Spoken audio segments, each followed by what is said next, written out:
नमस्कार। आज हम जीके चेस्टरटन के निबंध on running after once head को हिंदी में पढ़ेंगे।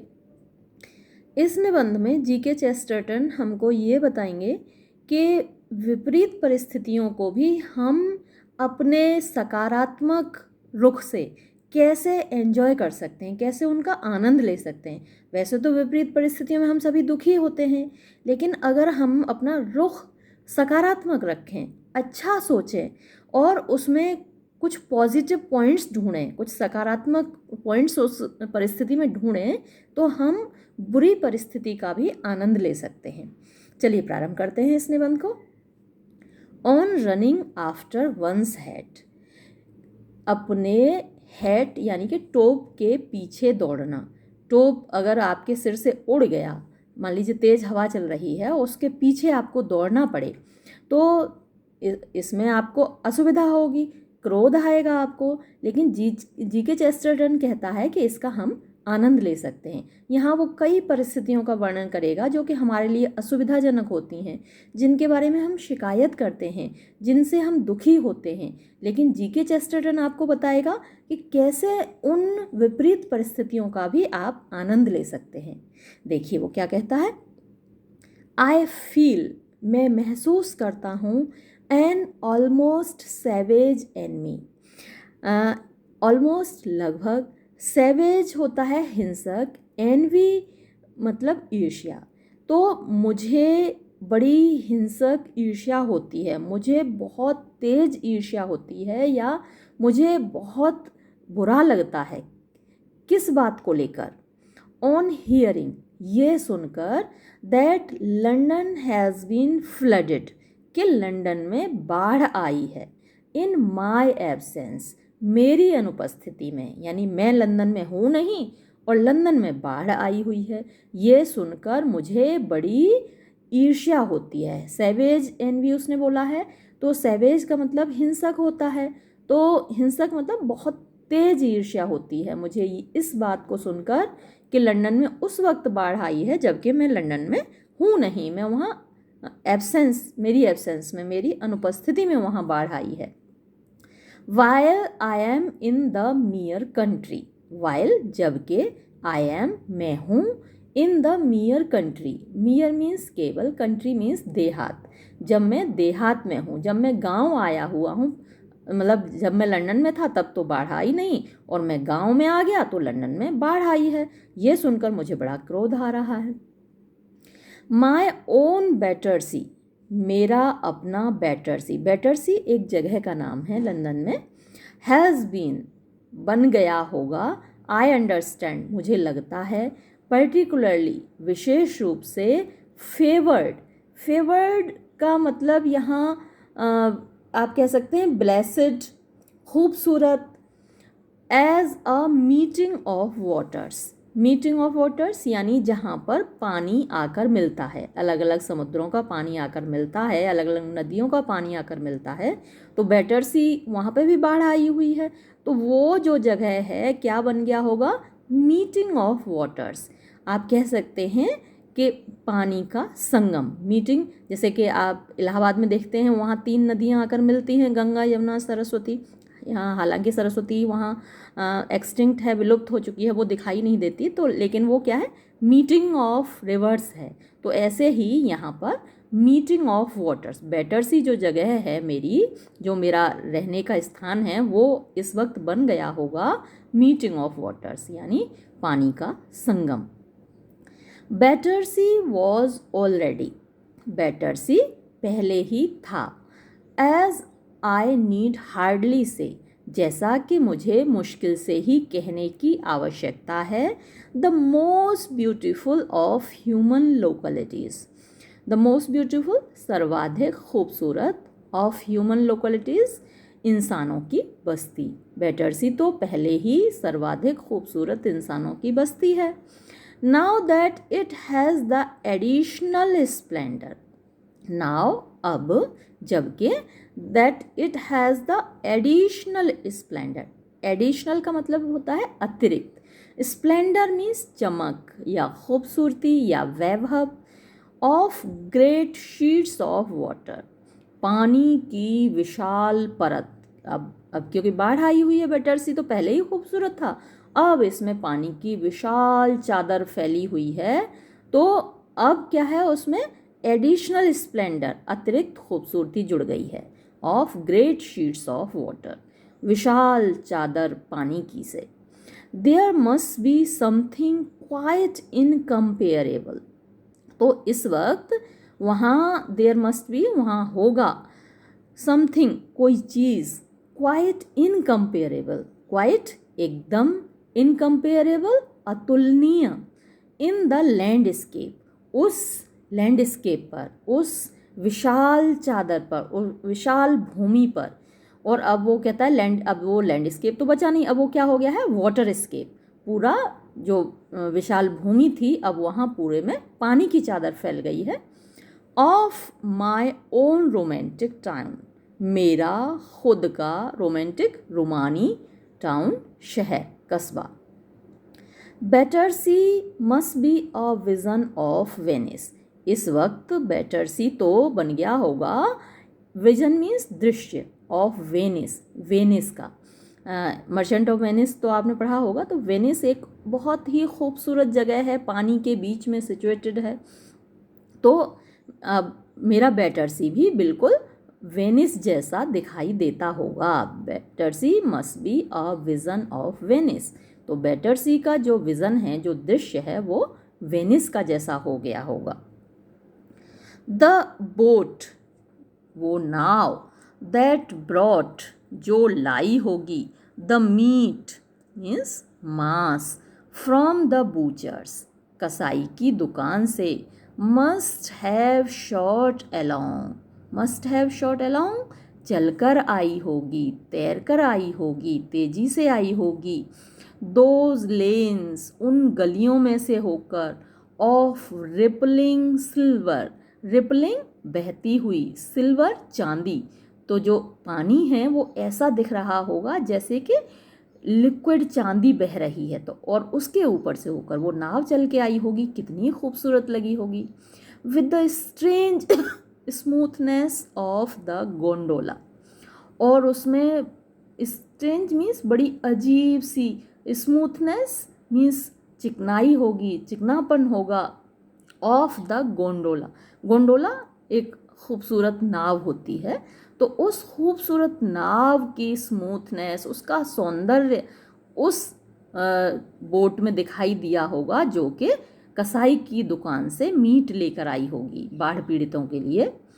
The green grocer, green grocer सब्जी बेचने वाला, हु ब्रॉट, जो लाया होगा, कैबेजेस, पत्ता गोभी, to the corner of the Latchmere road, Latchmere सड़क के किनारे की ओर, मस्ट हैव लीन्ड अपॉन, वो झुका होगा, लीन मीन्स झुकना, मस्ट हैव लीन्ड अपॉन, वो झुका होगा, the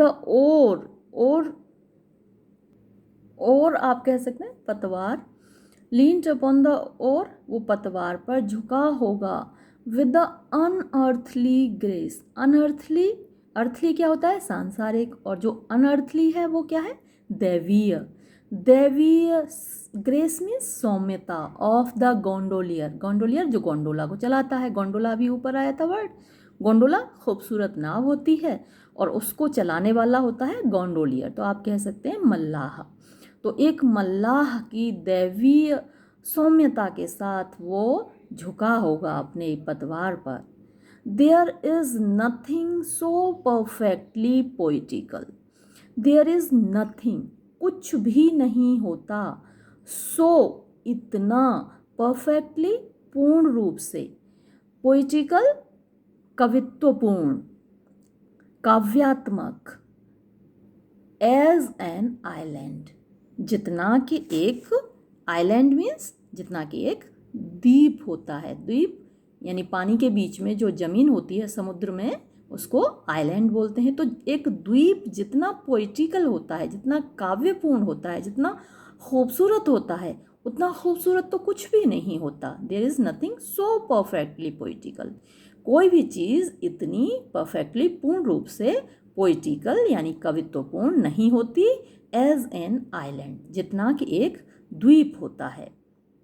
end when a district is flooded, और जब एक डिस्ट्रिक्ट, कोई एक क्षेत्र, इज फ्लडेड, बाढ़ से भरा होता है, जब किसी क्षेत्र में बाढ़ आ जाती है तब इट बिकम्स, ये बन जाता है, एन आर्कीपेलागो।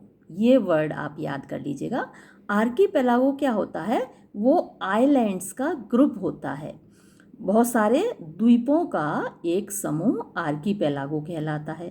तो जब किसी क्षेत्र में बाढ़ आ जाती है तो वो ऐसा लगता है जैसे द्वीपों का एक समूह हो, क्योंकि घर बने होते हैं पानी के बीच में, बहुत सारे घर होते हैं, वहाँ पर लाइट्स जल रही होती हैं, वहाँ पर लोग रह रहे होते हैं, तो ऐसा लगता है जैसे बहुत सारे द्वीप हों वहाँ पर। बाढ़ आई होती है तो एक जो जिस शहर में बाढ़ आती है वो द्वीपों का एक समूह बन जाता है, एक आर्कीपेलागो बन जाता है।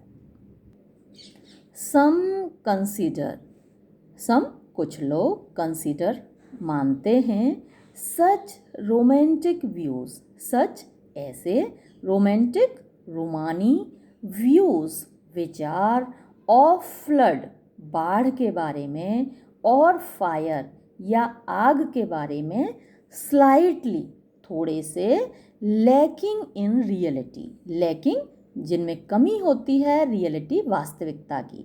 यानी कुछ लोग ऐसा मानते हैं कि बाढ़ या आग के बारे में ऐसे रोमांटिक विचार, ऐसे रूमानी विचारों में वास्तविकता की कमी होती है। लैकिंग इन रियलिटी मीन्स वास्तविकता की कमी होती है, यानी जब बाढ़ आई होती है या जब कभी आग लगी होती है तो आप उसके बारे में रूमानी विचार नहीं रख सकते, रोमांटिक थॉट्स नहीं रख सकते। ये बड़े अनरियलिस्टिक हैं, अतार्किक हैं, अवास्तविक हैं, कुछ लोग ऐसा मानते हैं। बट रियली, लेकिन वास्तव में, दिस रोमांटिक व्यू, ये रूमानी विचार, ऑफ सच इनकन्वीनियंसेस, ऐसी असुविधाओं के बारे में, is quite as practical, quite बिल्कुल, एज प्रैक्टिकल इतने ही व्यावहारिक हैं, एज द अदर जितना कि दूसरे और विचार हैं। यानी और दूसरे विचार जितने व्यावहारिक हैं, जितने प्रैक्टिकल हैं, जितने वास्तविक हैं, उतने ही ये विचार भी वास्तविक हैं, लेखक का ऐसा मानना है।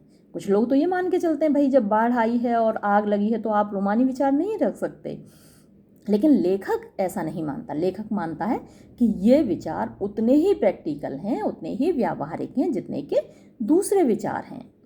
द ट्रू ऑप्टिमिस्ट, ट्रू वास्तविक, ऑप्टिमिस्ट आशावादी, हु सीज जो देखता है, इन सच थिंग्स ऐसी चीज़ों में, एन अपॉर्चुनिटी एक अवसर, फॉर एन्जॉयमेंट आनंद लेने का, इज क्वाइट एज लॉजिकल, वो क्वाइट मीन्स बिल्कुल, एज लॉजिकल इतना ही तार्किक होता है, एंड मच मोर सेंसिबल और ज़्यादा समझदार होता है। जो व्यक्ति बुरी परिस्थितियों में भी आनंद लेने का अवसर ढूंढ लेता है वो तार्किक भी होता है और ज़्यादा समझदार भी होता है। किससे ज़्यादा? Than the ordinary indignant ratepayer, किससे? द ऑर्डिनरी साधारण, इंडिग्नेंट क्रोधित, रेट पेयर का मतलब होता है कर अदा करने वाला। जितने भी लोग कर देते हैं, टैक्स देते हैं, वो बड़े शिकायत करते हैं। आप किसी को भी देखिएगा, कितनी भी इनकम सही, लेकिन जब सरकार को टैक्स देना पड़ता है ना तो हर कोई व्यक्ति कराहा उठता है, हर व्यक्ति शिकायत करता है कि यार कितना टैक्स देना पड़ रहा है।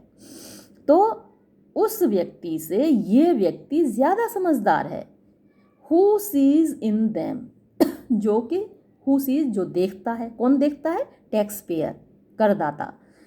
हु सीज इन देम जो उनमें देखता है, एन अपॉर्चुनिटी एक अवसर, फॉर ग्रम्बलिंग शिकायत करने का। यानी करदाता कर को अदा करने में शिकायत करने का एक अवसर ढूंढता है। यानी टैक्स तो उसको देना है लेकिन कराह करके देना है, आह भर के देना है कि भाई ये टैक्स देना पड़ता है। तो ऐसे व्यक्ति से वो व्यक्ति ज़्यादा समझदार है जो विपरीत परिस्थितियों में भी आनंद लेने का अवसर ढूंढ लेता है। रियल पेन, रियल वास्तविक, पेन दर्द, वास्तविक दर्द, as in the case of, जैसे कि इस मामले में, कौन से मामले में, ऑफ बीइंग बर्न्ड, जलाया जाना, एट स्मिथफील्ड। स्मिथफील्ड एक जगह है जहाँ पर धार्मिक लोग यानी प्रोटेस्टेंट कैथोलिक्स को और कैथोलिक्स प्रोटेस्टेंट को वो साबित कर देते थे कि ये चुड़ैल है या वो है ब्लास्फेमस है, ईश निंदा का दोषी है, और उसको जिंदा जला डालते थे। तो इस स्मिथफील्ड वो जगह है जहाँ पर लोगों को जिंदा जला दिया जाता था, ज़्यादातर धार्मिक आधार पर। तो वो वास्तविक दर्द है, रियल पेन, वास्तविक दर्द, as in the case of being burned, जैसे कि जलाए जाने का, एट स्मिथफील्ड, स्मिथफील्ड में, या फिर हैविंग अ टूथ एक, दांत में दर्द होना। दांत का दर्द बड़ा भयंकर होता है, आप लोगों के कभी हुआ हो, अभी तो नहीं हुआ होगा क्योंकि आप लोग अभी तो छोटे हैं, स्टूडेंट्स हैं, लेकिन दांत का दर्द बड़ा भयानक होता है। दर्द तो वैसे कोई भी अच्छा नहीं होता। तो लेखक कहता है कि जो वास्तविक दर्द है, जैसे कि स्मिथफील्ड में जलाया जाना या फिर दांत का दर्द होना, इज़ अ पॉजिटिव थिंग, ये पॉजिटिव सकारात्मक चीज़ें हैं। ये तो ऐसी चीज़ें हैं कि भाई इनका आनंद नहीं लिया जा सकता। किसी को जलाया जा रहा है स्मिथफील्ड पर, तो ना तो वो इसका आनंद ले सकता है, ना ही उसको देखने वाला आनंद ले सकता है। ऐसे ही दांत में अगर आपके दर्द है तो आप उसका आनंद नहीं ले सकते। ये तो वास्तविक चीज़ें हैं। इट कैन बी सपोर्टेड, इनको सपोर्ट किया जा सकता है, इनका समर्थन किया जा सकता है। बट स्केर्सली एन्जॉयड, बट लेकिन स्केर्सली मुश्किल से ही, एन्जॉयड उनका आनंद लिया जा सकता है, मुश्किल से ही उनका आनंद लिया जा सकता है। बट आफ्टर ऑल, बट लेकिन, आफ्टर ऑल कुल मिलाकर, आर टूथ एक्स, हमारे जो दांत के दर्द हैं, आर द एक्सेप्शन, वो अपवाद हैं। रोज़ तो होता नहीं है आपके दांत में दर्द, तो वो अपवाद है, कभी कभी होता है। And as for being burnt at Smithfield, और जहाँ तक स्मिथफील्ड में जलाए जाने का प्रश्न है, it only happens to us, ये हमारे साथ होता है at the very longest intervals, बहुत लंबे इंटरवल्स, अंतराल के बाद। यानी रोजाना तो किसी को जलाया नहीं जाता, बहुत लंबे अंतराल के बाद ऐसा होता है कि किसी को स्मिथफील्ड में जलाया जाता है। And most of the inconveniences, and और मोस्ट यानी अधिकतर, ऑफ द इनकन्वीनियंसेस असुविधाएं, अधिकतर असुविधाएं, दैट मेक मैन स्वीयर, जो कि मेक मीन्स जो बाध्य करती हैं, मैन पुरुषों को, स्वीयर कसम खाने पर, यानी कसम खाने पर या गाली देने पर। जब पुरुष नाराज़ होते हैं तो अक्सर वो गाली देते हैं या कसम खाते हैं। और विमेन क्राई, या औरतों को रोने पर, औरतें क्या रो जाती हैं, आदमी गाली देते हैं, औरतें रो जाती हैं।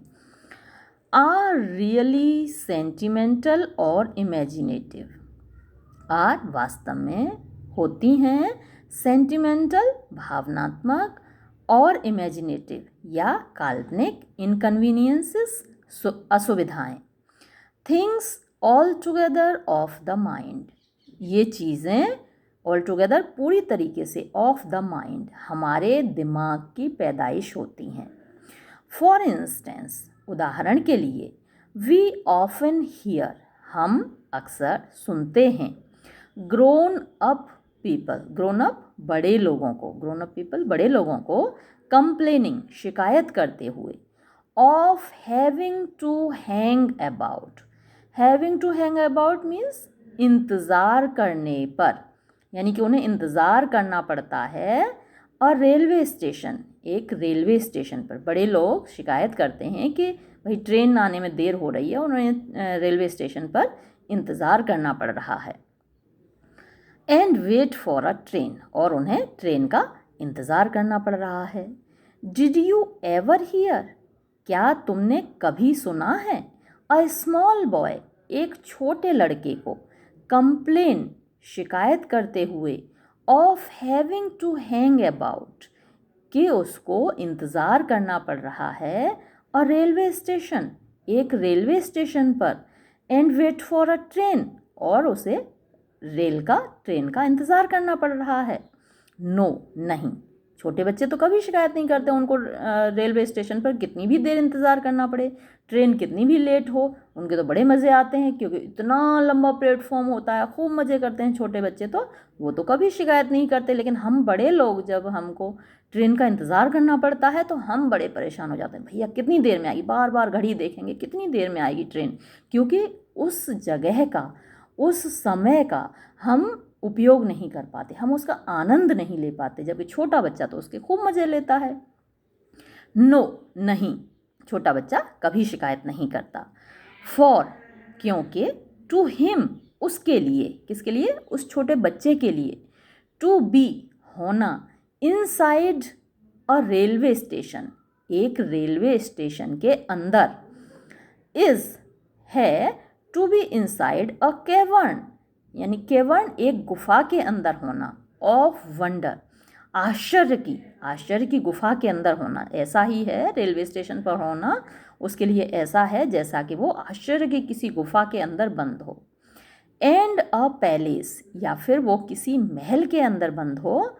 ऑफ पोइटिकल प्लेजर्स, पोइटिकल काव्यात्मक, प्लेजर्स आनंदों की, काव्यात्मक आनंदों से भरे हुए किसी महल के अंदर वो बंद हो, उसे इतना अच्छा लगता है।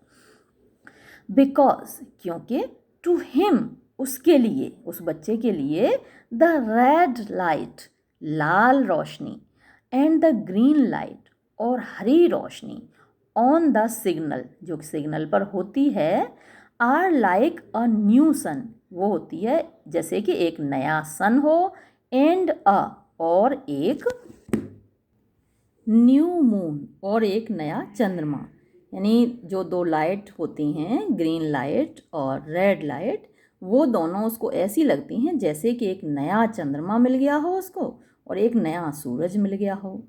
बिकॉज टू हिम, क्योंकि उसके लिए, when the wooden arm of the signal falls, जब वुडन आर्म, लकड़ी की भुजा, ऑफ द सिग्नल, सिग्नल की, फॉल्स, गिरती है, डाउन, नीचे, सडनली, अचानक, अचानक जब सिग्नल डाउन होता है यानी वो फाटक बंद होता है, एज इट इज़, तो ये लगता है उसको, एज इफ, जैसे कि, अ ग्रेट किंग, किसी बड़े राजा ने, हैड थ्रोन डाउन, फेंक दिया हो नीचे, हिज स्टाफ, अपना राजदंड, एज अ सिग्नल, एक संकेत के रूप में, सिग्नल के रूप में, एंड स्टार्टेड, और प्रारंभ कर दिया हो, अ श्रीकिंग टूर्नामेंट, एक श्रीकिंग, चीखों से भरा हुआ, टूर्नामेंट, खेल, ऑफ ट्रेन्स, रेलों का। आई माई सेल्फ, मैं खुद, एम, हूँ, ऑफ लिटिल बॉयज़ हैबिट, छोटे लड़के की जैसी आदतों वाला, इन दिस मैटर, इस मामले में मेरी आदतें भी छोटे बच्चों की जैसी ही हैं। दे ऑल्सो सर्व, वो भी सेवा करते हैं, हु ओनली स्टैंड, जो केवल खड़े रहते हैं, एंड वेट, और इंतज़ार करते हैं। ये लाइन आपको याद होगा, ये ऑन हिज ब्लाइंडनेस आपने सोनेट पढ़ी थी जॉन मिल्टन की, उसमें आई थी ये पंक्ति, तो ये वहीं से ली हुई है। They also serve who only stand and wait, वो भी सेवा करते हैं जो केवल खड़े रहते हैं और इंतज़ार करते हैं।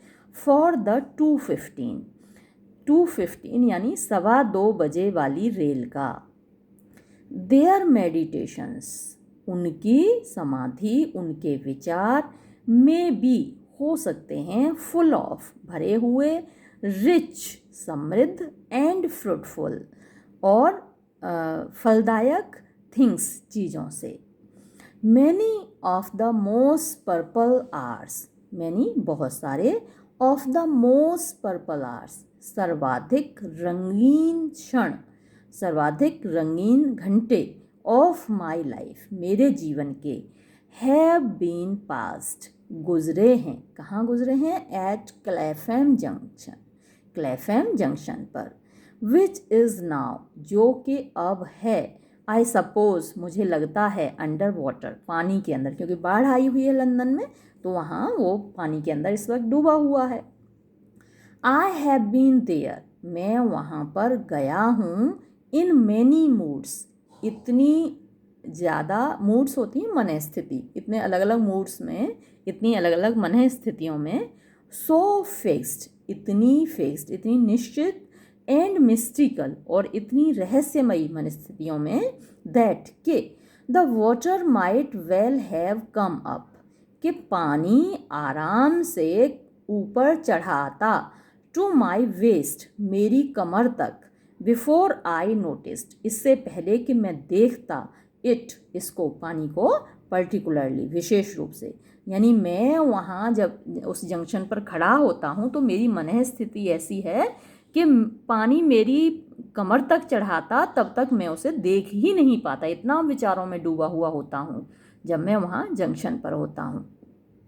But in the case of all such annoyances, लेकिन इन द केस मीन्स मामले में, ऑफ ऑल सच एनोयंसेस, एनोयंसेस असुविधाएं, ऐसी सभी असुविधाओं के मामले में, एज आई हैव सेड, जैसा कि मैंने कहा है, एवरीथिंग डिपेंड्स, हर चीज़ निर्भर करती है, upon the emotional point of view, emotional means भावनात्मक, पॉइंट ऑफ व्यू विचारधारा, आपकी भावनात्मक विचारधारा पर निर्भर करती है हर चीज़।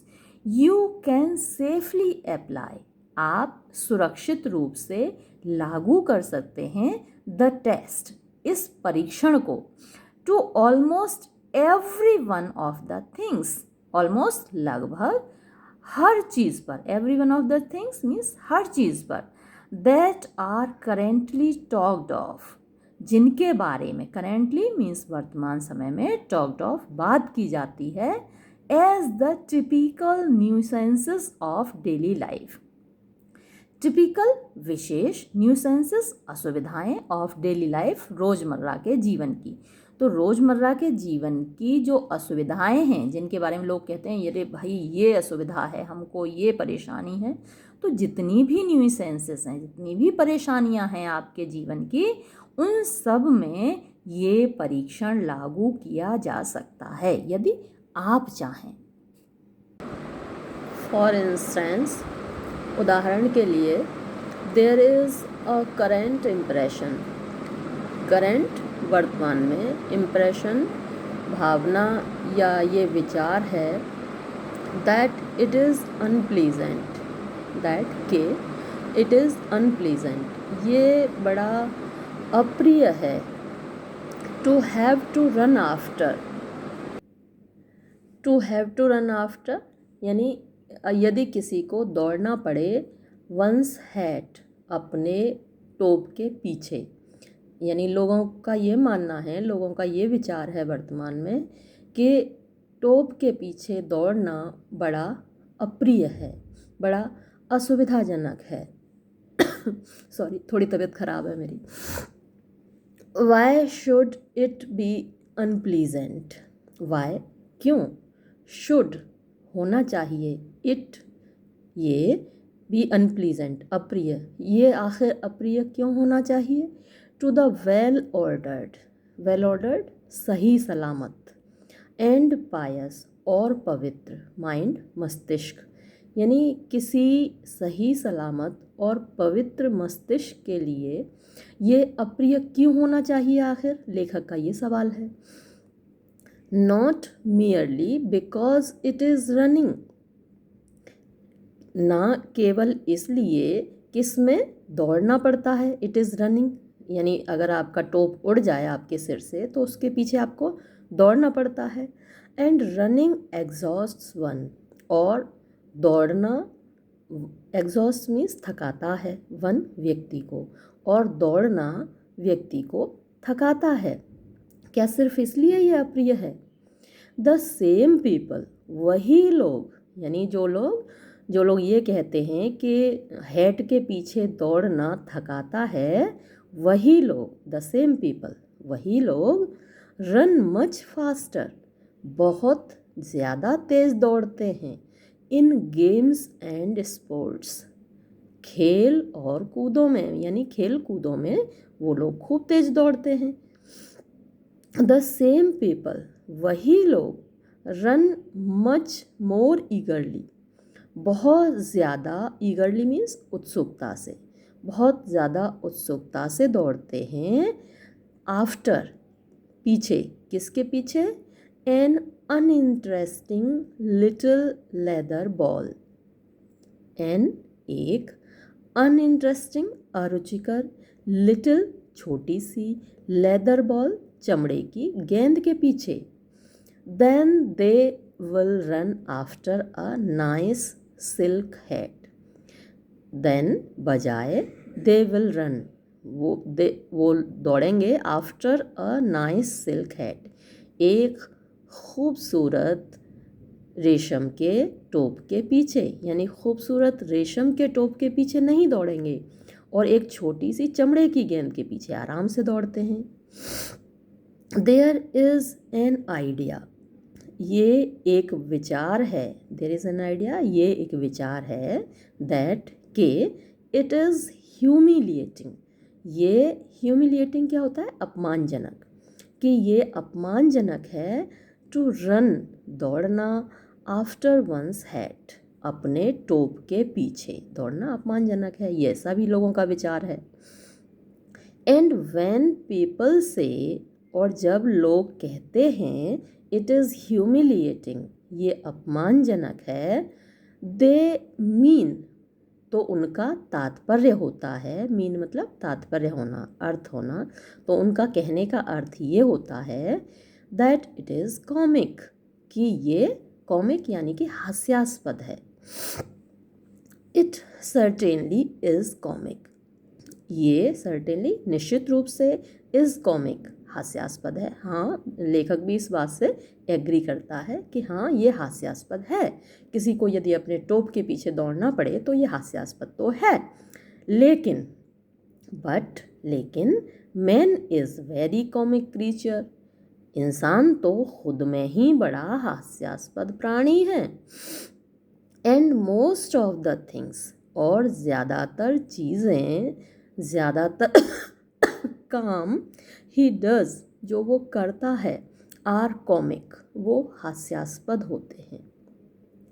ईटिंग फॉर इंस्टेंस, उदाहरण के लिए खाना, यानी मनुष्य के जितने भी काम हैं उनमें से ज़्यादातर हास्यास्पद ही हैं, और उदाहरण के लिए खाना, जब वो खा रहा हो तब उसकी शक्ल देखिए कैसी होती है, अजीब अजीब शक्लें। And the most comic things of all, और मोस्ट कॉमिक, सर्वाधिक हास्यास्पद चीज़ें, of all, are exactly the things that are most worth doing, यानी जितने भी, मोस्ट वर्थ डूइंग का मतलब सर्वाधिक करने लायक, वर्थ डूइंग मीन्स करने लायक, तो जो सर्वाधिक करने लायक काम हैं उनमें से मोस्ट, ज़्यादातर काम जो हैं वो बहुत हास्यास्पद हैं। देखिए, and the most comic things, और सर्वाधिक हास्यास्पद काम या सर्वाधिक हास्यास्पद चीज़ें, ऑफ ऑल, सब में से, आर एग्जैक्टली, सटीक रूप से, द थिंग्स, वो चीज़ें हैं, that are most worth doing, जो कि सर्वाधिक करने लायक हैं। सच एज मेकिंग लव, जैसे कि किसी को प्रेम करना, प्रेम करना बड़ा हास्यास्पद है, लेकिन फिर भी लोग करते हैं।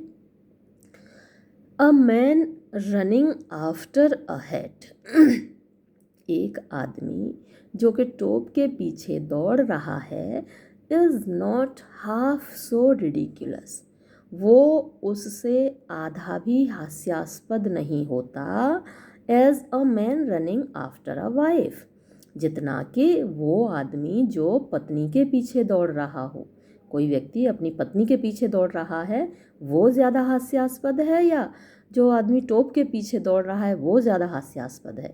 लेखक का मानना ये है कि जो पत्नी के पीछे दौड़ रहा है वो ज़्यादा हास्यास्पद है और जो टोप के पीछे दौड़ रहा है वो उससे कम और बल्कि उससे आधा भी हास्यास्पद नहीं है। नाउ अ मैन कुड, अब एक आदमी कर सकता है। If he felt rightly in the matter, यदि वो सही तरीके से महसूस करे इस मामले में। क्या कर सकता है? रन आफ्टर हिज हैट, अपने टोप के पीछे दौड़ सकता है। With the manliest ardour, manliest, man means पुरुष और मैनली पुरुषोचित और मैनलिएस्ट सुपरलेटिव डिग्री हो गई मैनली की, तो मैनलिएस्ट का मतलब हुआ सर्वाधिक पुरुषोचित। आर्डर मीन्स होता है जोश, उत्साह, ताकत। तो sorry, now a man could, यानी कि अब एक व्यक्ति if he felt rightly in the matter, अगर वो इस मामले में सही तरीके से महसूस करे तो वो रन आफ्टर हिज हैट, अपने टोप के पीछे दौड़ सकता है। विद द मैनलिएस्ट आर्डर, सर्वाधिक पुरुषोचित जोश के साथ। And the most sacred Joy, और सर्वाधिक, सैक्रेड मीन्स पवित्र, जॉय आनंद, सर्वाधिक पवित्र आनंद के साथ। ही माइट रिगार्ड हिमसेल्फ, वो अपने आप को, रिगार्ड मीन्स मान लेना, वो अपने आप को मान सकता है। As a jolly huntsman, jolly means खुशगवार, हंट्समैन शिकारी, वो अपने आप को एक खुशगवार शिकारी मान सकता है। परस्यूइंग अ वाइल्ड एनिमल, जो कि एक जंगली जानवर का पीछा कर रहा हो। फॉर सर्टेनली, क्योंकि निश्चय ही, no animal could be wilder, no animal, कोई भी जानवर ज़्यादा वाइल्डर, जंगली नहीं हो सकता। किससे? इस टोप से। जंगली जानवर तो एक ही दिशा में दौड़ेगा, लेकिन टोप तो जिधर हवा चलेगी उधर दौड़ पड़ेगा, कभी इधर कभी उधर। तो इस अर्थ में लेखक का कहना है कि कोई भी जानवर टोप से ज़्यादा जंगली नहीं हो सकता और उस टोप का पीछा करते हुए इंसान अपने आप को शिकारी मान सकता है। इन फैक्ट, वास्तव में, I am inclined to believe that hat hunting on windy days will be the sport of the upper classes in the future. In fact, वास्तव में, I am inclined to believe, मैं ऐसा सोचता हूँ। Inclined means इरादा होना और believe विश्वास करना। तो मेरा ऐसा इरादा है विश्वास करने का, या फिर आप कह सकते हैं कि मैं ऐसा सोचता हूँ, मेरा ऐसा विचार है। कैसा विचार है, क्या विचार है? दैट, के हैट हंटिंग, टोप का शिकार, on windy days, windy days का मतलब तूफ़ानी, जब हवा चल रही हो, है ना, तूफ़ानी दिनों में, तेज़ हवाओं वाले दिनों में। विल बी, होगा, the sport of the upper classes, खेल, स्पोर्ट मीन्स खेल, ऑफ अपर क्लासेस, उच्च वर्ग के लोगों का। इन द फ्यूचर, भविष्य में, भविष्य में टोप का शिकार करना तेज हवाओं वाले दिनों में उच्च वर्ग का खेल होगा। There will be a meet, meet मतलब सभा, मुलाकात। तो एक सभा होगी, किसकी? ऑफ लेडीज़ एंड जेंटलमैन, महिलाओं और पुरुषों की, महिलाओं और पुरुषों की एक सभा होगी। ऑन सम हाई ग्राउंड, किसी ऊंची जगह पर, क्योंकि ऊंची जगह पर हवा ज़्यादा तेज़ लगती है, नीची जगह पर कम लगती है, तो एक ऊंची जगह पर महिलाओं और पुरुषों की एक सभा होगी on a gusty morning. Gusty means हवादार, विंडी और गस्टी एक दूसरे के सिनोनिम हैं। तो ऑन अ गस्टी मॉर्निंग यानी एक हवादार सुबह में, जब तेज़ हवा चल रही हो, ऐसी सुबह में किसी ऊंची जगह पर महिलाओं और पुरुषों की सभा होगी।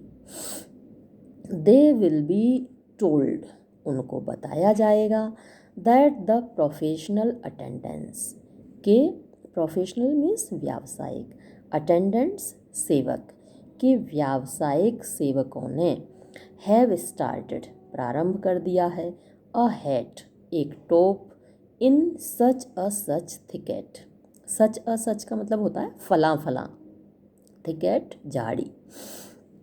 तो कहने का तात्पर्य यह है कि स्टार्ट कर दिया है, शुरू कर दिया, मतलब एक टोप फेंक दिया है। व्यावसायिक सेवकों ने एक टोप फेंक दिया है फलां फलां झाड़ी में से। और what ever be the technical term, और वॉट एवर मीन्स जो कोई भी हो, द टेक्निकल टर्म तकनीकी शब्द, यानी वो जब खेल ये बन जाएगा तो उसके नए नए तकनीकी शब्द भी बन जाएंगे। जैसे कि आप देखते हैं क्रिकेट में क्या क्या तकनीकी शब्द होते हैं, गुगली होता है और बहुत सारे शब्द होते हैं, तो ऐसे ही इस खेल के भी तकनीकी शब्द बन जाएंगे। Notice that this employment will in the fullest degree combine sport with humanitarianism. Notice मतलब ध्यान रखिए, ध्यान दीजिए आप, दैट के दिस एम्प्लॉयमेंट, ये काम, विल होगा, इन द फुलेस्ट डिग्री पूरे तरीके से, कंबाइन मीन्स जोड़ना, यानी ये काम जोड़ेगा पूरे तरीके से, किस चीज़ को जोड़ेगा, स्पोर्ट विद ह्यूमैनिटेरियनिज्म, स्पोर्ट खेल को, विद ह्यूमैनिटेरियनिज्म यानी मानवता से, खेल को मानवता से जोड़ेगा, इंसानियत से जोड़ेगा। द हंटर्स वुड फील, शिकारी महसूस करेंगे, दैट के दे वर नॉट इन्फ्लिक्टिंग पेन, कि वो किसी को दर्द नहीं दे रहे हैं। इन्फ्लिक्ट मीन्स देना, और दर्द देने के लिए ये वर्ड यूज़ होता है इन्फ्लिक्ट, ज़्यादातर इन्फ्लिक्ट मीन्स देना।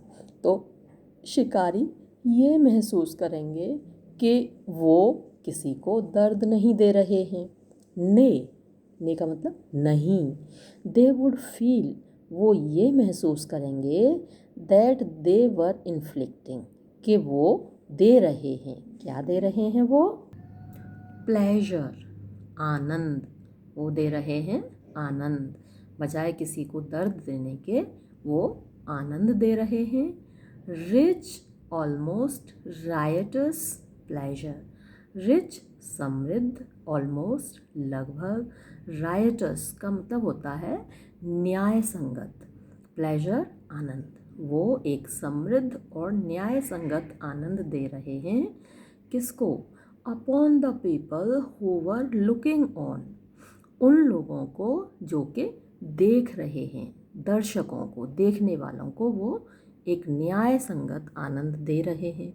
अब इसको न्याय संगत क्यों कहा है, क्योंकि वास्तव में किसी का शिकार करना, किसी जानवर का शिकार करना सिर्फ अपने आनंद के लिए सभी लोगों को न्याय संगत नहीं लगता है ना। बिना पर्पज़ के किसी की जान लेना, बिना उद्देश्य के किसी की जान लेना सिर्फ खुशी के लिए, तो कुछ लोगों को न्याय संगत नहीं लगता। लेकिन यहाँ तो जो आनंद लिया जा रहा है वो न्याय संगत है, क्योंकि उसमें किसी की जान नहीं ली जा रही। When last I saw, when जब, last पिछली बार, I saw मैंने देखा, an old gentleman एक बूढ़े महापुरुष को, running after his hat अपने टोप के पीछे दौड़ते हुए इन हाइड पार्क में, ये बहुत फेमस पार्क है Hyde Park. I told him, तो मैंने उनको बताया, दैट के अ हार्ट, एक हृदय, सो बेनिवोलेंट, इतना न्यायप्रिय, इतना परोपकारी, एज हिज, जैसा कि उनका है, ओट टू बी फिल्ड, भर जाना चाहिए। ओट टू का मतलब होता है चाहिए, लगभग ये शुड के अर्थ में प्रयोग होता है ओट टू, और शुड का लगभग एक ही अर्थ होता है। तो यहाँ आप ओट टू की जगह शुड भी यूज़ किया जा सकता है, हिज शुड बी फिल्ड। तो ओट टू बी फिल्ड, भर जाना चाहिए, विद पीस, शांति से, एंड थैंक्स, और धन्यवाद से, एट द थॉट, इस विचार पर, of how much unaffected pleasure, कि हाउ मच, कितना, अनअफेक्टेड, अफेक्टेड होता है बनावटी, और अनअफेक्टेड जो बनावटी नहीं है, अफेक्टेड बनावटी या कृत्रिम, और अनअफेक्टेड जो कृत्रिम नहीं है और बनावटी नहीं है। तो जो चीज़ें कृत्रिम या बनावटी नहीं होती वो कैसी होती हैं, वो वास्तविक होती हैं। तो यहाँ अनअफेक्टेड का अर्थ हुआ वास्तविक, प्लेजर, आनंद, कि वो कितना वास्तविक आनंद दे रहे थे। His unaffected pleasure, his every gesture, his उनका, एवरी प्रत्येक, जेस्चर हाव भाव, एंड बॉडीली एटीट्यूड, और शारीरिक एटीट्यूड व्यवहार, वर एट दैट मोमेंट, उस क्षण, गिविंग दे रहे थे, टू द क्राउड, भीड़ को, यानी जो भीड़ उनको देख रही थी उनको कितना आनंद आ रहा था कि ये महाशय अपने टोप के पीछे दौड़ रहे थे, और उनका अपने टोप के पीछे दौड़ना देखने वालों को बड़ा ही प्रभावी, बड़ा ही स्वाभाविक, बड़ा ही वास्तविक आनंद दे रहा था। द सेम प्रिंसिपल, यही सिद्धांत, कैन बी अप्लाइड, लागू किया जा सकता है, to every other typical domestic worry, प्रत्येक दूसरी कठिन घरेलू चिंता पर, यानी जितनी भी रोज़मर्रा की घर में परेशानियां होती हैं, चिंताएं होती हैं, उन सब के ऊपर यही सिद्धांत लागू किया जा सकता है। अब घर में, हमारे जीवन में कुछ न कुछ चिंताएं रोज़ाना होती हैं, कुछ न कुछ परेशानियां हर वक्त होती हैं, हमेशा होती हैं, तो हम उन पर यही सिद्धांत लागू कर सकते हैं। अ जेंटलमैन, एक व्यक्ति, एक महाशय, trying to get a fly out of the milk, जो कोशिश कर रहा हो मक्खी को निकालने की अपने दूध में से। दूध में मक्खी गिर जाती है, दूध मीठा होता है, मक्खी आती है उड़ते हुए, फटाफट उसमें गिर जाती है। तो कोई व्यक्ति जो कि अपने दूध से मक्खी निकालने की कोशिश कर रहा हो, और अ पीस ऑफ कॉर्क, या फिर कॉर्क का एक टुकड़ा निकालने की कोशिश कर रहा हो, out of his glass of wine, अपनी शराब के ग्लास से, ऑफन इमेजिन्स हिमसेल्फ, अक्सर वो, इमेजिन्स का मतलब यहाँ है मान लेता है, अक्सर मान लेता है, हिमसेल्फ अपने आप को, टू बी इरिटेटेड, परेशान, क्रोधित, इरिटेटेड क्रोधित या परेशान। तो जब दूध में मक्खी गिर जाती, गुस्सा तो आती है मक्खी के ऊपर, तो भाई अब दूध में से मक्खी को निकाल के फेंकना। अब मान लीजिए आपके यहाँ दूध है नहीं और दूध आपके लिए पीना ज़रूरी है, तो आप दूध में से मक्खी को निकाल के फेंक देते हैं। भाई कुछ लोग दूध फेंक देते हैं, कुछ लोग मक्खी को निकाल के फेंक देते हैं। गुस्सा दोनों ही सिचुएशंस में आता है, चाहे आपको दूध फेंकना पड़े, चाहे दूध में से मक्खी निकाल के फेंकनी पड़े। तो दोनों ही सिचुएशंस में, दोनों ही परिस्थितियों में हमको गुस्सा आता है।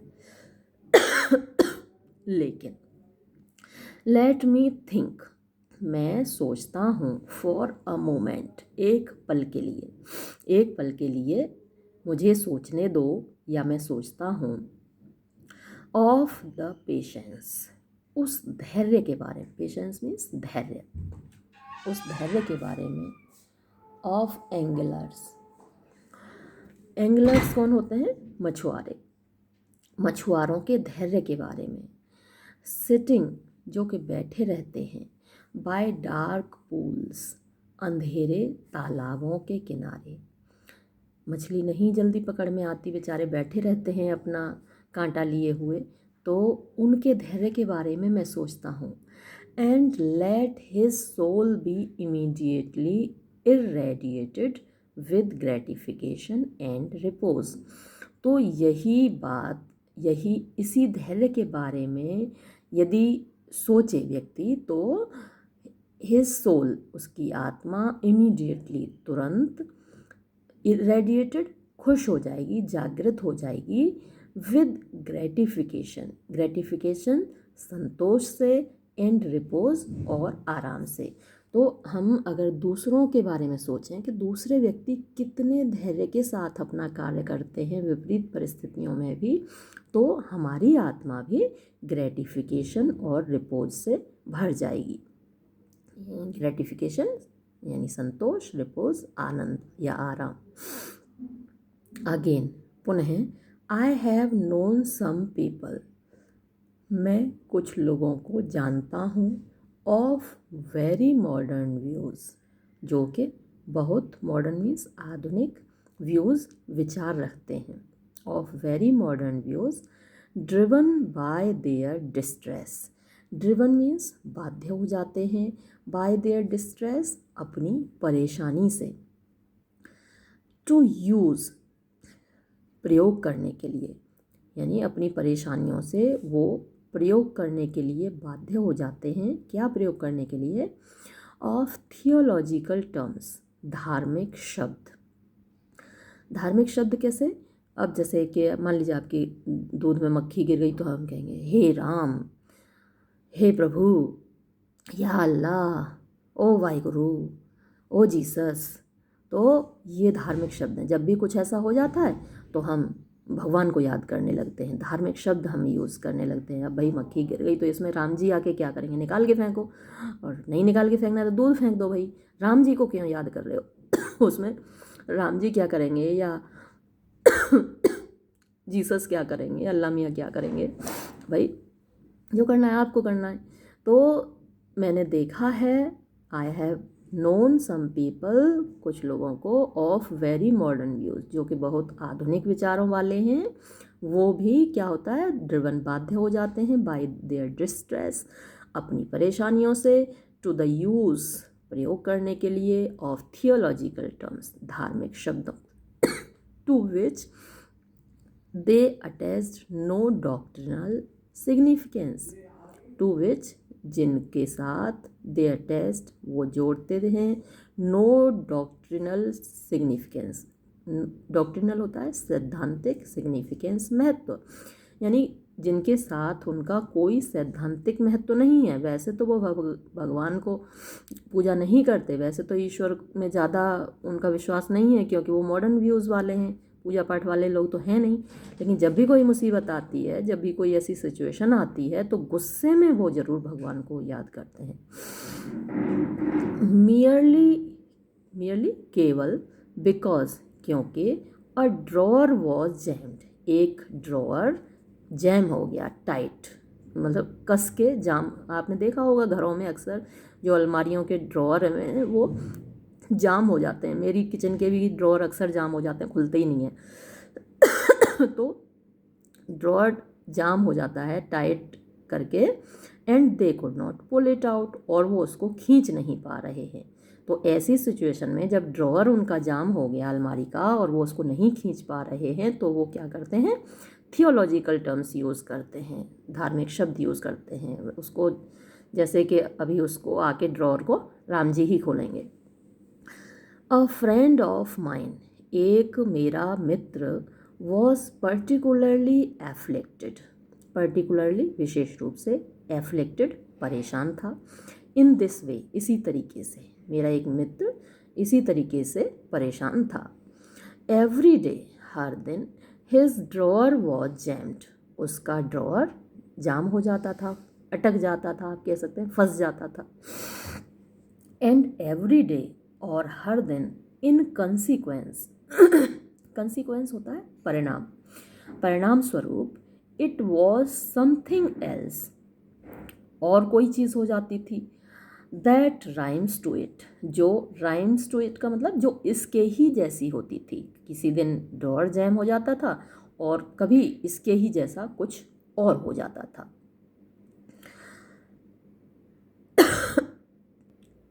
But I pointed out to him, लेकिन मैंने उसको समझाया। पॉइंट आउट मीन्स समझाना। लेकिन मैंने उसको समझाया दैट के this sense of wrong, sense विचार, ऑफ रॉन्ग गलत का, ये जो विचार है गलत का, यानी आप कह सकते हैं ये जो असुविधा का विचार है, ये जो परेशानी का विचार है, was really subjective and relative, वो वास्तव में सब्जेक्टिव का मतलब होता है व्यक्तिगत और रिलेटिव का मतलब होता है सापेक्षिक। अब ये व्यक्तिगत और सापेक्षिक क्या है? देखिए, एक काम जैसे मान लीजिए ड्रॉअर का फंसना ही है, तो किसी व्यक्ति के लिए तो ये बहुत गुस्से वाली बात है और कोई आदमी मज़े से दम लगाएगा और खींच लेगा, गुस्सा नहीं आएगा। एक ही काम को करते हुए किसी को गुस्सा आता है, किसी को नहीं आता, है ना। तो पर्सन टू पर्सन एक ये चीज़ें डिपेंड करती हैं। तो इसका मतलब हुआ सब्जेक्टिव और रिलेटिव, यानी कि व्यक्तिगत और सापेक्षिक। कुछ लोग उसी काम को खुश होकर कर लेते हैं, कुछ लोग उसी काम को गुस्से से करते हैं।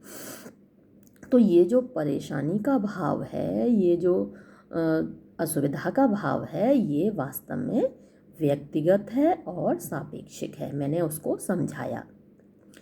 इट रेस्टेड, रेस्टेड का मतलब यहाँ है निर्भर करना। ये निर्भर करता है एंटायरली मीन्स पूर्ण रूप से, ये पूर्ण रूप से निर्भर करता है अपॉन द एजम्पशन, एजम्पशन कल्पना, इस कल्पना पर, किस कल्पना पर?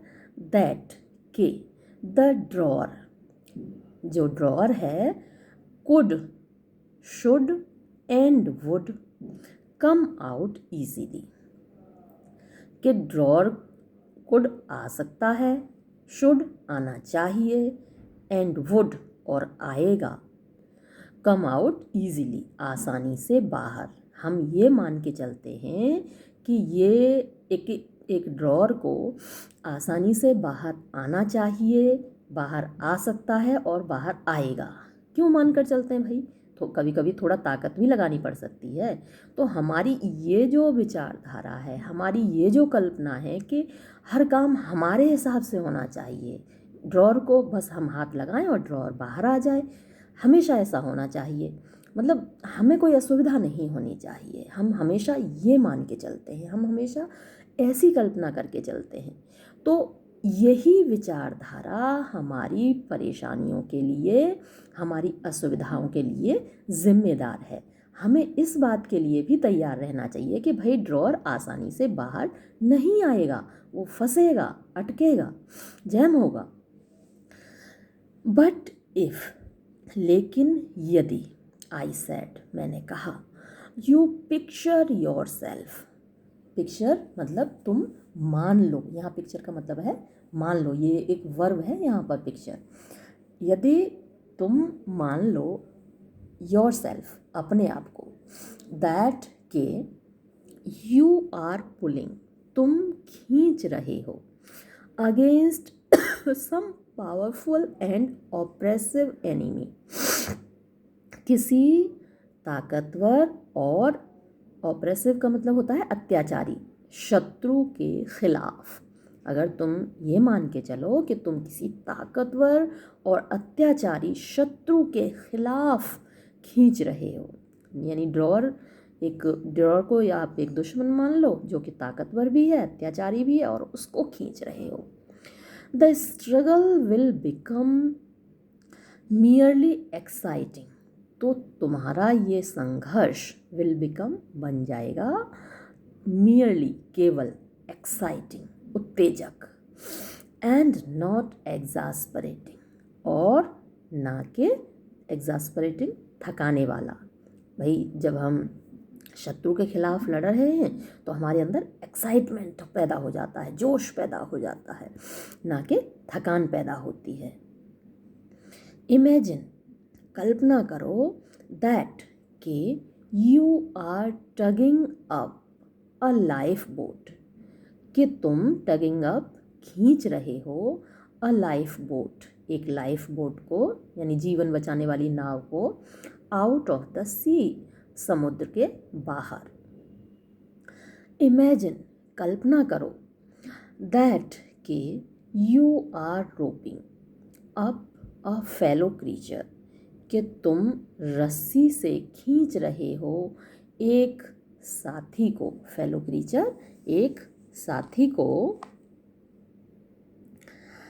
Out of an Alpine crevasse, out of बाहर, कहाँ से खींच रहे हो, आल्पस पर्वत की, क्रीवेस होती है खाई, आल्पस पर्वत की खाई से तुम बाहर खींच रहे हो अपने एक साथी को, तो फिर तुम्हें थकान नहीं होगी अगर तुम ये मान लोगे। ड्रॉर को नहीं खींच रहे हो, अपने एक साथी को आल्पस पर्वत की खाई से बाहर खींच रहे हो। इमेजिन, मान लो, इवन दैट, ये भी मान लो कि you are a boy again, तुम फिर से लड़के हो गए, एंड एंगेज्ड और शामिल हो गए, इन अ टग ऑफ वॉर, एक रस्सा कशी में। टग ऑफ वॉर रस्सा कशी होती है, एक रस्सी लेते हैं, 2 या 4 लोग एक तरफ और उतने ही लोग दूसरी तरफ उस रस्सी को खींचते हैं, और जिस साइड के लोग खींच लेते हैं वो जीत जाते हैं। तो तुम फिर से एक लड़के हो गए हो और रस्सा कशी में शामिल हो गए हो, और वो रस्सा कशी है भी किसके बीच, बिटवीन फ्रेंच एंड इंग्लिश, फ्रांसीसी और अंग्रेज़ों के बीच।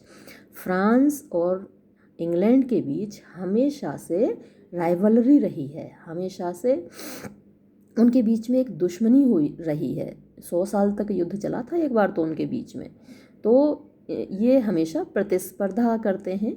तो जब तुम ये मान के चलोगे कि फ्रांस और इंग्लैंड के बीच रस्साकशी हो रही है और तुम उसमें भाग ले रहे हो, तो फिर तुम्हें थकान नहीं होगी। और अगर तुम ये मान के चलोगे कि ड्रॉअर को खींच रहे हो तो थकान होगी। तो इसलिए ये सोचो ही मत कि ड्रॉअर को खींच रहे हो, तुम ये सोचो कि फ्रांस और इंग्लैंड के बीच रस्साकशी हो रही है और तुम उसमें भाग ले रहे हो। Shortly after saying this, shortly after means तुरंत बाद, saying this ये कहने के तुरंत बाद, I left him, मैं उसको छोड़कर चला गया, मैं अपने मित्र को छोड़कर चला गया। But I have no doubt, लेकिन मुझे कोई संदेह नहीं है, at all, बिल्कुल भी, that के my words, मेरे शब्द, bore the best possible fruit, यानी सर्वाधिक संभव फल पैदा करेंगे, यानी मेरे जो शब्द हैं वो फलीभूत होंगे, उनका अच्छा परिणाम निकलेगा, उनका जो भी संभव फल है वो ज़रूर निकलेगा। आई हैव नो डाउट, मुझे कोई शक नहीं है, दैट एवरी डे, कि प्रत्येक दिन, ऑफ हिज लाइफ, अपने जीवन का, उसके जीवन का, मेरा जो मित्र है उसके जीवन का, he hangs on to the handle, वो उस हैंडल पर लटकता है, ऑफ दैट ड्रॉअर, उस ड्रॉअर के, with a flushed face, flushed face लाल चेहरा, जब हम किसी चीज़ को खींचते हैं, ताकत लगाते हैं बहुत, तो हमारा चेहरा लाल हो जाता है, लाल चेहरे के साथ, and eyes bright with battle, और आँखें जो कि चमक उठी होंगी, विद बैटल, युद्ध से, संघर्ष से, अटरिंग बोलते हुए, अटर मीन्स बोलना, बोलते हुए एनकरेजिंग शाउट्स, एनकरेजिंग प्रोत्साहित करने वाली, शाउट्स आवाज़ें, टू हिम अपने आप से, अपने आप को प्रोत्साहित करने वाली, हाँ मैं कर सकता हूँ, हाँ मैं कर सकता हूँ, ये जो आवाज़ें होती हैं आई कैन डू इट, तो ये आवाज़ें होती हैं अपने आप को प्रोत्साहित करने वाली। तो ऐसे ही बोलते हुए अब वो उस हैंडल को खींचता होगा। एंड सीमिंग टू हियर, और वो सीमिंग टू हियर मीन्स उसको सुनाई देता होगा, वो सोचता होगा कि उसको सुनाई दे रहा है। ऑल अराउंड हिम, अपने चारों ओर, द रोड मीन्स शोर ऑफ एन एप्लॉडिंग रिंग, एप्लॉडिंग मीन्स तालियां बजाते हुए, रिंग जो गोल घेरा होता है ना ऑडिटोरियम में, उसमें जो दर्शक होते हैं, तो तालियां बजाते हुए दर्शकों का शोर उसको सुनाई देता होगा। सो आई डू नॉट थिंक, अतः मैं नहीं सोचता, दैट के it is all together fanciful, कि ये ऑल टुगेदर पूरी तरह, फैंसीफुल काल्पनिक, और इनक्रेडिबल मीन्स अविश्वसनीय, तो मैं नहीं सोचता कि ये पूरी तरह काल्पनिक है या अविश्वसनीय है। टू सपोज, ये मानना, दैट के इवन द फ्लड्स, के बाढ़ भी, इन लंदन, लंदन में, मे बी एक्सेप्टेड, स्वीकार की जा सकती है, एंड एन्जॉयड, और उसका आनंद लिया जा सकता है, पोइटिकली, काव्यात्मक ढंग से।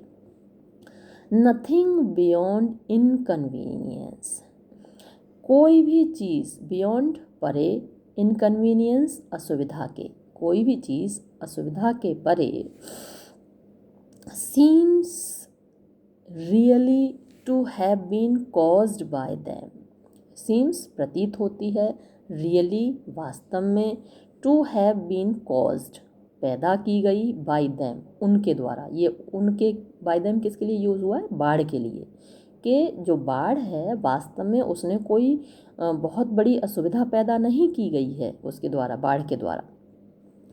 एंड इनकन्वीनियंस, और असुविधा, एज आई हैव सेड, जैसा कि मैंने कहा है, इज़ ओनली वन आस्पेक्ट, केवल एक पहलू है, and that the most unimaginative, और ये कि द मोस्ट सर्वाधिक, अनइमेजिनेटिव अकाल्पनिक, एंड एक्सीडेंटल, और एक्सीडेंटल जो अचानक से हो जाता है, संयोगवश, इत्तेफाकन, आस्पेक्ट पहलू, of a really romantic situation, एक वास्तविक, रियली वास्तविक, रोमांटिक रोमानी, सिचुएशन परिस्थिति, एक वास्तविक रोमानी परिस्थिति का केवल एक पहलू है।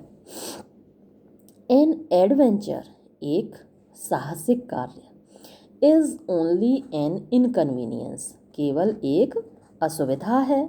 एक साहसिक कार्य क्या है, एडवेंचर क्या है, एक असुविधा है, राइटली कंसिडर्ड, जिसको हमने सही ढंग से सोचा है, सही ढंग से माना है, यानी असुविधा को जब हम सकारात्मक ढंग से सोचते हैं तो वो एडवेंचर बन जाता है। और इसी तरीके से एन इनकन्वीनियंस, और एक इनकन्वीनियंस क्या है, an inconvenience is only an adventure wrongly considered, तो इनकन्वीनियंस क्या है, वो एक एडवेंचर है, वो एक साहसिक कार्य है जिसको हमने गलत ढंग से सोचा है। यानी अगर आप सही ढंग से सोचें तो असुविधा एडवेंचर बन जाती है, इनकन्वीनियंस एडवेंचर बन जाती है, असुविधा साहसिक कार्य बन जाती है। और अगर आप गलत ढंग से सोचेंगे तो साहसिक कार्य भी असुविधा बन जाता है। यानी कि सब कुछ आपकी सोच पर निर्भर करता है। द वाटर, वो पानी, दैट गर्डल्ड, ये इसमें डी गायब है, GIRDLE, गर्डल्ड मीन्स चारों तरफ से घेर लेना। तो वो पानी जिसने चारों तरफ से घेर लिया द हाउसेस घरों को, एंड शॉप्स और दुकानों को, ऑफ लंदन लंदन की, मस्ट होना चाहिए, if anything have only increased their previous witchery and wonder. तो उसने क्या किया है पानी ने, जिसने कि चारों तरफ से घरों को और दुकानों को घेर लिया है, तो उसने क्या किया है, इफ़ एनीथिंग अगर कुछ किया भी है तो, ओनली केवल, इंक्रीज्ड बढ़ा दिया है, देयर उनकी, प्रीवियस मीन्स पहले की, विचरी आकर्षण, एंड वंडर और उनका आश्चर्य, यानी जो खूबसूरती थी लंदन की, लंदन के घरों की, उसकी दुकानों की, उस खूबसूरती को, उस आश्चर्य को, उस आकर्षण को और बढ़ा दिया है पानी ने। फॉर क्योंकि, as the Roman Catholic priest जैसा कि रोमन कैथोलिक पुजारी इन द स्टोरी सैड उसने अपनी एक कहानी में कहा था, वाइन इज़ गुड शराब अच्छी है, विद एवरीथिंग हर चीज़ के साथ, एक्सेप्ट वाटर सिवाय पानी के, यानी शराब किसी भी चीज़ के साथ आप ले सकते हैं, अच्छी लगती है सिवाय पानी के। एंड और ऑन द सिमिलर प्रिंसिपल इसी सिद्धांत के आधार पर हम ये कह सकते हैं, वाटर इज़ गुड पानी अच्छा है, विद एवरीथिंग हर चीज़ के साथ, एक्सेप्ट वाइन सिवाय शराब की। तो बड़ा पॉजिटिव एटीट्यूड जी.के. चेस्टर ने यहाँ व्यक्त किया है। आप अपनी लाइफ में इसको फॉलो कर सकते हैं, क्योंकि हम सभी की जीवन में कुछ असुविधाएं होती हैं, लेकिन हम उन असुविधाओं के बारे में यदि सकारात्मक ढंग से सोचें तो वो हमारे लिए एडवेंचर बन जाते हैं। इसके साथ ही ये अध्याय यहाँ पर समाप्त होता है। धन्यवाद।